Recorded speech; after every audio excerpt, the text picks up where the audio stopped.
esse louvor agora. Se terminasse tudo só com louvor, eu já seria muito edificado. E como Deus falou, né? Como o Pércio falou no início, onde 2 ou 3 estiver reunido, ali Jesus estará presente. Ele falou isso.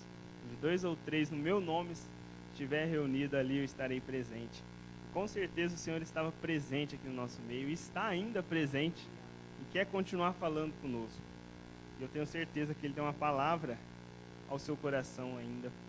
Certeza que Ele já falou. Tenho certeza que Ele quer continuar falando.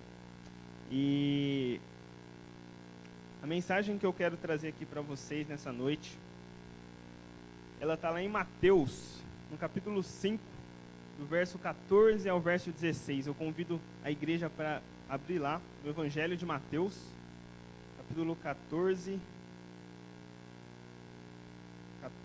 5, versículo 14.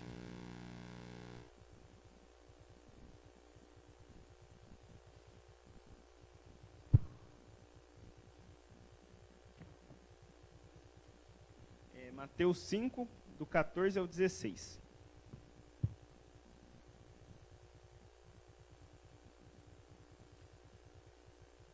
O tema dessa mensagem o título dela é Voltando a ser usado por Deus.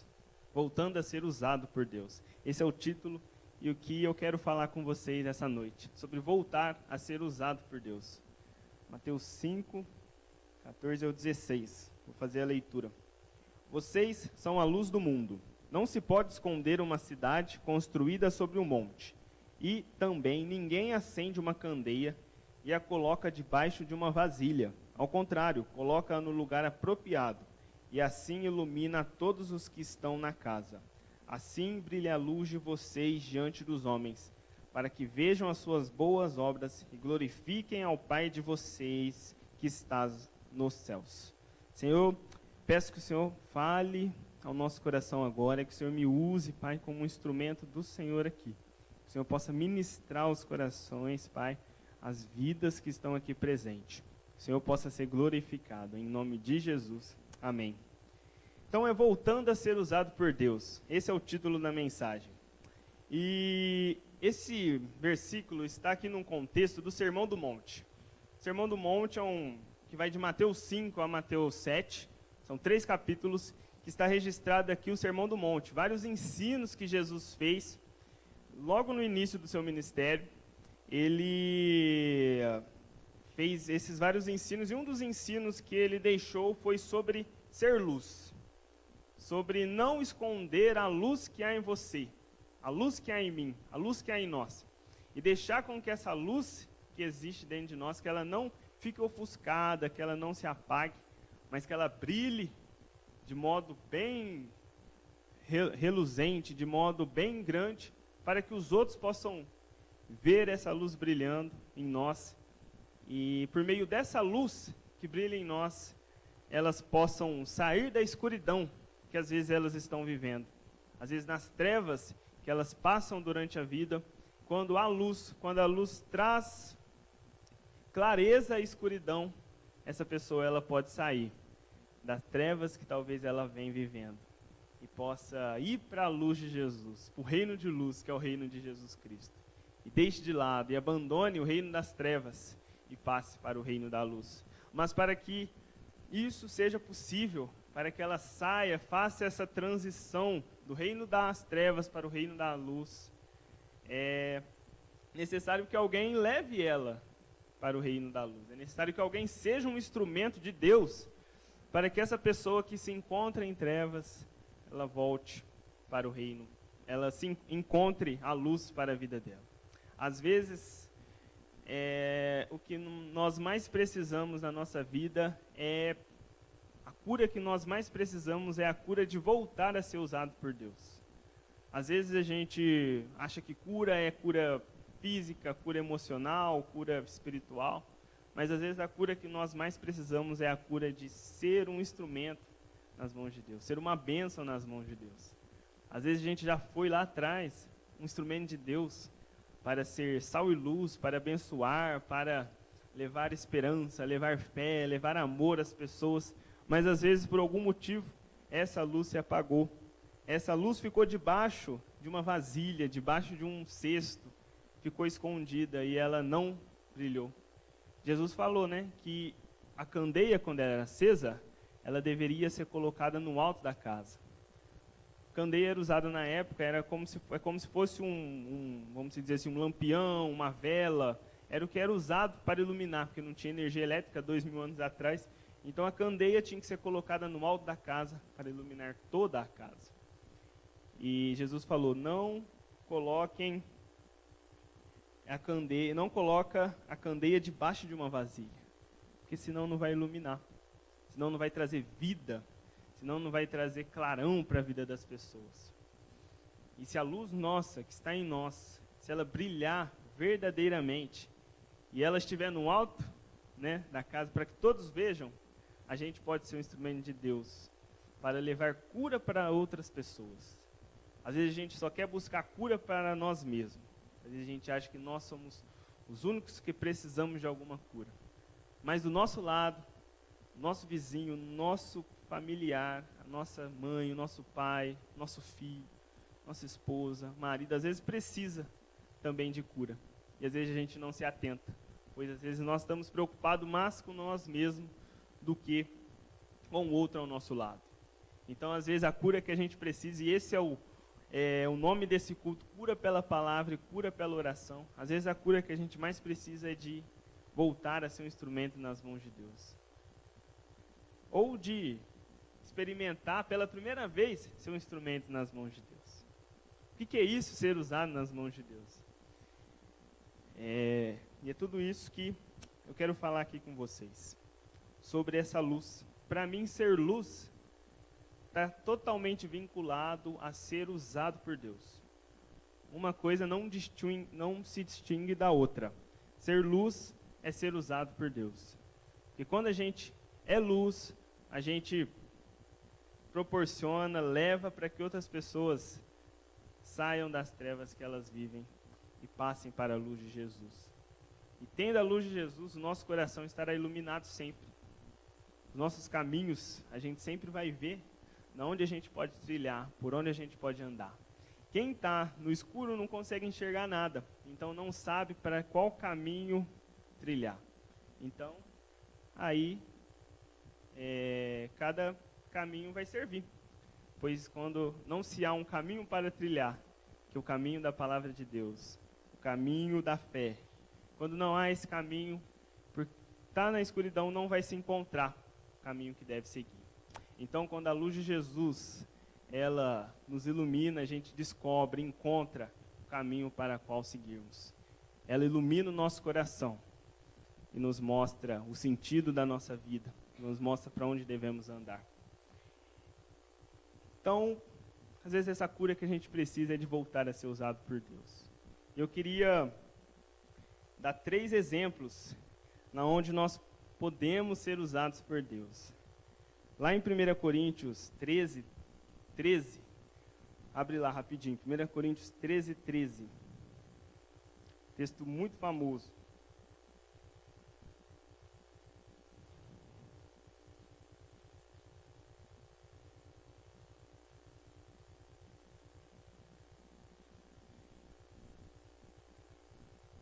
Assim permanecem agora estes 3, a fé, a esperança e o amor. O maior deles, porém, é o amor. Então eu queria falar desses 3 atos, se nós podemos defini-los assim como atos, a fé, a esperança e o amor. Que o apóstolo Paulo escreveu em 1 Coríntios 13, depois eu convido vocês a ler na casa de vocês. Quem nunca leu, acho que vai ficar maravilhado com essa leitura. E Paulo, ele fala dessas 3 coisas que na nossa vida devem permanecer sempre. A primeira é a fé, a segunda é a esperança e a terceira é o amor. E o principal de todos eles é o amor. E às vezes essas 3 características, esses 3 atos, às vezes se encontram perdidos na vida de muitas pessoas. E Deus quer usar você para levar fé novamente às pessoas, levar esperança novamente a quem não tem esperança, levar fé a quem já perdeu a fé e levar amor na onde o amor talvez se esfriou, onde o amor talvez se acabou. Então, o Senhor deseja usar você para ser instrumento, para reativar a fé, reativar a esperança, reativar o amor. Deus nos quer usar como luz na vida de pessoas que se encontram, às vezes, com essas coisas não mais presentes no coração. A fé, muita gente acredita que fé não ter fé, perder a fé, é deixar de crer na existência de Deus, deixar de crer na morte de Jesus na cruz para redimir os nossos pecados, mas fé vai muito mais além do que isso. Fé não é somente essas duas coisas, é também, mas vai muito mais além. Fé é deixar de crer que Deus te ama, por exemplo, perder a fé. Às vezes a gente perde a fé, às vezes as pessoas perdem a fé e acham que Deus não mais ama elas. Fé também é isso, perder a fé também é isso. Perder a fé é deixar de crer nos milagres e nas ações de Deus. Perder a fé é não mais orar com temor e tremor. Perder a fé é deixar de crer que Deus não está mais no controle. Então existem várias características que, quando uma pessoa perde a fé, ela começa a sentir essas coisas, começa a ter isso presente no coração, que Deus não age mais, que Deus não faz mais milagre, que Deus não ama mais ela, que Deus não está mais no controle das coisas. Quando as pessoas perdem a fé, esses sentimentos fazem parte do coração. Perder a fé também é aquela pessoa que deixa de viver na profundidade que a fé proporciona, na profundidade do amor com Deus, que uma fé viva proporciona. Quando essa fé é perdida da profundidade, essa pessoa passa para superficialidade. Então são várias as coisas que um coração onde perde a fé começa a sentir.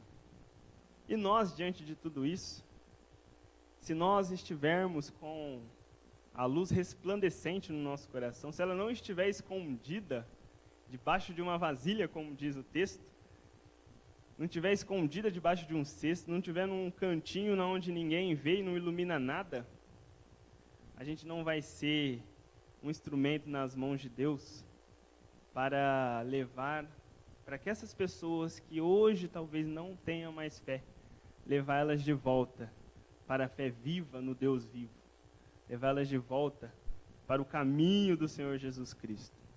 Porque quem perde a fé às vezes não entra em caminhos escuros, em lugares de trevas. E não é esses lugares que Jesus quer. É o lugar onde a luz brilha intensamente. Então se essa luz nossa estiver no alto da casa, como diz o texto, para iluminar todos que estão lá, a gente vai ser capaz. E a gente vai ter o privilégio de ser uma bênção nas mãos de Deus. De ser um grande instrumento de Deus para reaquecer o coração das pessoas. Tem muitas pessoas que andam muito desanimadas com a fé, muito desanimadas com Deus. E às vezes precisam de uma palavra de graça. Às vezes precisam de uma oração. Precisam de uma mão que estende até ela para ajudá-la a levantar. Precisa de uma luz que mostre o caminho de volta para ela. Mas se essa nossa luz ficar ofuscada, ficar quase apagando, a gente não vai ter essa bênção, esse privilégio, essa honra de ser usado nas mãos do nosso Deus, do Deus vivo, do Deus de amor.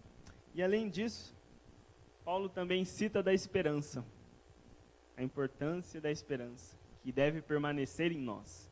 Então, primeiro ele fala da fé, já falamos, e agora da esperança também. Permaneçam a fé, a esperança, depois o amor. Como diz o ditado, a esperança é a última que morre. E os grandes homens de Deus que estão relatados na Bíblia foram homens de muita esperança. Homens que cultivaram a esperança no coração. Um deles que eu gosto muito, um dos exemplos, é o de Abraão. Paulo vai dizer lá em Romanos 4, 18, que Abraão, mesmo contra toda esperança, mesmo contra toda possibilidade humana de esperança, como por exemplo, porque Deus disse que ele seria, prometeu para ele que ele seria o pai de multidões, o pai de gerações. Mas a mulher dele, a Sara, era estéril. Como ele poderia, então, crer naquilo que Deus havia falado se a esposa dele não poderia ter filhos? Mas mesmo contra toda possibilidade de esperança que tinha para Abraão, mesmo assim ele creu, mesmo assim ele teve esperança. E por ele ter essa esperança, Deus o recompensou. Deus foi fiel com ele. A esperança tem que ser como o ditado mesmo diz, né? Tem que ser a última que morre. Mas em muitos corações aí das pessoas, às vezes dos nossos mais queridos, a esperança já morreu faz tempo. E às vezes a gente nem se deu conta disso. E está vivendo a nossa vida, às vezes preocupado só com nós mesmos. Mas tem muita gente do nosso lado que não tem mais esperança. Aqui nessa igreja nós trabalhamos com moradores de rua. E muitos dos moradores de rua, meus irmãos, já perderam a esperança de terem uma casa, né, Pércio? Pércio está há anos trabalhando com morador de rua, no café com morador de rua. E tantos já falaram para nós, demonstram para nós que acham que não tem mais jeito para o caso deles, para a situação deles. Pessoas que vivem há anos e anos na rua e perderam a esperança de viver. Acham que não há mais sentido e não há mais solução para a vida deles. E nós, como igreja do Senhor Jesus, como um povo escolhido, como um povo que pode ser sal e luz na vida dessas pessoas, o que nós estamos fazendo para tentar levar novamente esperança para aqueles corações, para essas pessoas que já perderam a esperança faz tempo. Às vezes já perdeu a esperança no Brasil, né? Tem gente que já perdeu a esperança no Brasil. Cada dia que passa, mais gente que tem condições está mudando o país por causa da situação financeira, da crise no Brasil, a situação política, de corrupção. Muita gente está mudando para outros países com a esperança já acabada no nosso país. Muitos jovens não vêem mais futuro no Brasil. A esperança, ela vai muito além do que tudo isso. Perder a esperança, às vezes a pessoa perdeu a esperança no casamento, na família. Acha que o marido ou a esposa não tem mais jeito, acha que não tem mais chance de melhorar, mas andar com Deus é andar em esperança. É sabendo que Ele está à frente, que Ele está nos guardando e Ele é fiel. Ele é fiel sempre. Se a gente colocarmos cada uma das nossas situações que aflige o nosso coração diante de Deus, Ele é fiel e justo para nos guardar. Ele sempre será fiel a nós, pois Ele é o mesmo ontem, hoje e para sempre, Jesus Cristo. Então, mesmo quando tudo parece que não tem mais esperança, às vezes na nossa vida, né? Muitas das vezes na nossa vida, quando tudo parece que não tem mais jeito, se Deus falou, confia em mim, pode confiar, meu irmão. Pode ser meio difícil às vezes, mas pode confiar. O Senhor irá ser fiel à sua palavra. Ele foi fiel com Abraão, por exemplo, que falou, vai ser assim, você será um pai de multidões. Olhe para as estrelas do céu. Você pode contá-las? Não posso, Senhor. Olhe para as areias, você pode contar? Não posso, Senhor. Assim será a sua multidão. Ponto que você não pode nem contá-las. E Paulo vai dizer lá em Gálatas, que ele diz o seguinte, se vós sois de Cristo, vós sois descendentes de Abraão, herdeiros da promessa. Então, olha aí a fidelidade de Deus. Um homem que viveu há uns 5 mil anos, 4 mil anos atrás, até hoje, quem não poderia ter filho, a esposa não poderia ter filho, e até hoje ele tem descendentes. E até Jesus voltar, ele terá descendentes. Olha a fidelidade de Deus presente aí. Então, a gente tem que realimentar a esperança no nosso coração e se deixar ser usado nas mãos de Deus para levar esperança para aqueles que não têm mais esperança. Perderam a esperança na vida, perderam a esperança no que for. se a luz estiver brilhando em nosso coração, estiver ali radiante em nós, a gente vai ser capaz disso. E Paulo também fala sobre o amor. Ele diz que o amor é o mais importante de todos eles. Né? E ele diz também, acho que um pouco antes, no 13, no capítulo 13 ainda, um pouco antes desse versículo, ele diz: mesmo se ele entregasse o corpo dele para ser queimado, se ele não fizesse isso com amor, nada lhe adiantaria. Mesmo que ele vendesse tudo que ele tinha e desse aos pobres, se ele não tivesse amor, nada daquilo valeria. Então, o amor para o Evangelho, para a Palavra de Deus, é o mais importante de tudo. É a base, é o elo perfeito, não é verdade? É o amor. E o Evangelho, ele é resumido nisso. Ame a Deus acima de todas as coisas e ame ao seu próximo como a si mesmo. E o amor, parece que nos nossos dias, ele está se esfriando cada vez mais. Jesus vai dizer lá em Mateus 24, versículo 12 e 13, que ele diz, né, que nos últimos dias, devido ao aumento da maldade, o amor de muitos se esfriaria, mas aquele que perseverasse até o fim seria salvo. Devido ao aumento da maldade, nos últimos dias, o amor de muitos se esfriaria. E a gente vê isso acontecendo. Cada dia que passa, o amor está se esfriando. As pessoas estão vivendo mais preocupadas consigo próprio, querendo fazer as coisas sozinhas, não querendo a ajuda de ninguém, achando que são autossuficientes, estão muito individualistas. E tudo isso gera uma coisa muito ruim para a vida de uma pessoa, chamada solidão. Gera uma solidão quando as pessoas não vivem o amor. O amor, ele só é possível quando existe um outro para eu amar e para ser amado. Se esse outro não existir, não é possível para que o amor aconteça. Então é necessário que exista o outro. É claro que nós temos que saber nos amar também. Mas o amor só se torna pleno, só se torna completo quando o outro está presente. O amor, meus irmãos, vai muito além de um namoro, de um casamento. Vai muito além.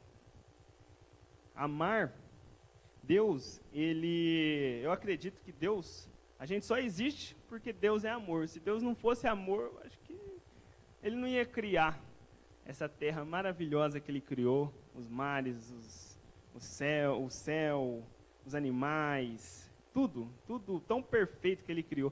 Se não fosse um Deus de amor, Ele não nos criaria, porque Ele nos criou tão perfeitos, num lugar tão perfeito, que só quem ama pode fazer isso. Então, amar é viver. Sem amor, a vida é impossível, acredito eu, de ser vivida.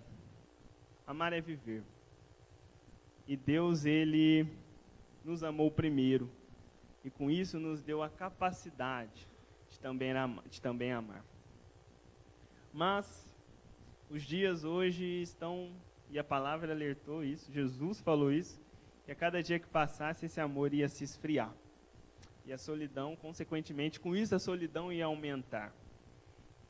Um exemplo, só para ter uma noção como isso está bem presente, na Inglaterra foi criado o Ministério da Solidão. Eu ouvi falando esses dias, foi criado o Ministério da Solidão. Por que foi criado? Porque as pessoas estão cada dia mais lá solitárias. E isso vem se tornando um problema, um problema público, porque diversas das pessoas estão tirando a sua própria vida por causa da solidão. E no Brasil e no mundo, toda semana, todo dia, centenas de pessoas se suicidam. Na maioria das vezes, são jovens universitários. Na maioria dos casos, são jovens universitários e na maior parte deles, por causa dessa solidão. Então, isso vem se tornando cada dia mais presente na vida das pessoas. Cada dia mais pessoas próximas a nós estão deixando de amar e estão deixando assim de viver o belo da vida, deixando assim de viver aquilo tão maravilhoso que Deus criou, que é amar a Deus e amar o próximo, que é a base de todas as coisas. Então, o que é o mais importante está se tornando, infelizmente, o que as pessoas dão menos significado. E aquele que tem a luz de Cristo, é esse que Deus procura. Aquele que deixa a sua luz brilhar, é esse que Deus está procurando, para ser usado, para que o amor volte ao coração das pessoas, para que o amor volte a estar presente, e atos de amor sejam vividos, sejam feitos.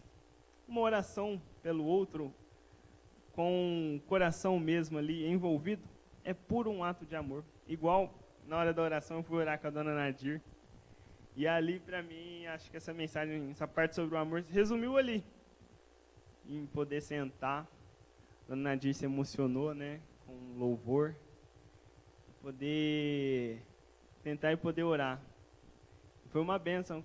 Ali Deus falou, amor é isso, é se preocupar com o próximo, é ouvi-lo, é estender o braço ali, estender os ouvidos, abrir os ouvidos, estar ali do lado, estar ali amando, orando.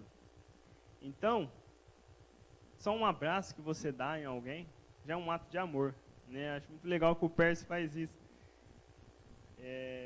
Vem os moradores de rua, ele dá um abração nos caras, às vezes dá até o próprio sapato, roupa, direto ele faz isso, né? Isso é amar. Isso é não olhar a aparência, mas olhar o coração. Na maioria das vezes nós estamos olhando mais a aparência do que o coração. E a gente precisa fazer igual Jesus faz, que é olhar o coração em primeiro lugar, né?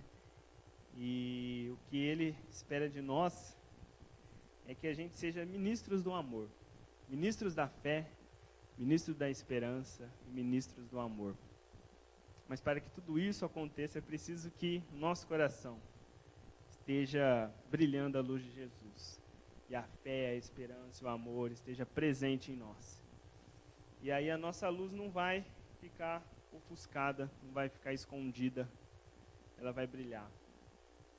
Ela vai brilhar e vai alcançar muitas pessoas que já perderam a fé, a esperança e o amor.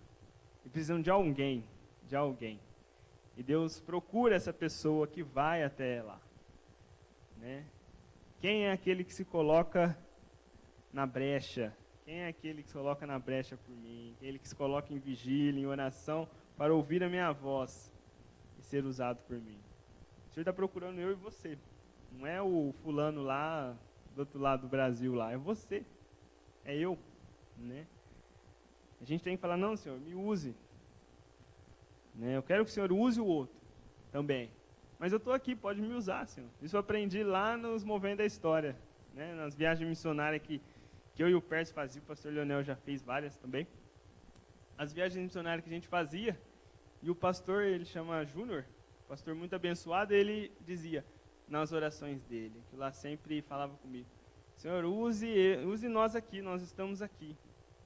Nós queremos ser usados por Ti. Né? Às vezes a gente fica orando, Senhor, envia missionários, envia pastores, levanta pessoas para irem, para fazerem. A gente sempre fica querendo delegar para o outro, né? Senhor, levanta outros, faz isso, levanta. Por que a gente não ora, Senhor, eis-me aqui, envia-me a mim. Por que a gente não ora assim, né? Ao invés de ficar orando para Deus mandar o outro, a gente pode orar para Deus nos mandar. Isso é deixar a luz brilhar. Isso é deixar a luz não se apagar em nós. E com toda certeza Jesus Cristo será glorificado se você fizer isso na sua vida. Jesus Cristo será glorificado na minha e na sua vida. Então, a mensagem que eu tenho é essa. Que a gente deixe sempre a nossa luz brilhar. Que a gente não deixe ela se apagar. Com toda certeza, você será uma bênção nas mãos do nosso Deus. E que o Senhor te abençoe, te fortaleça e essa palavra possa entrar nos nossos corações e produzir mudança, metanoia, mudança de mente, nos colocar em ação, né? Não somente ouvir, legal, tal, e sair pela porta e esquecer tudo. Não, mas a palavra é entrar na nossa mente, produzir mudança, entrar no nosso coração e nos colocar em ação. Amém? Amém. Glória a Deus.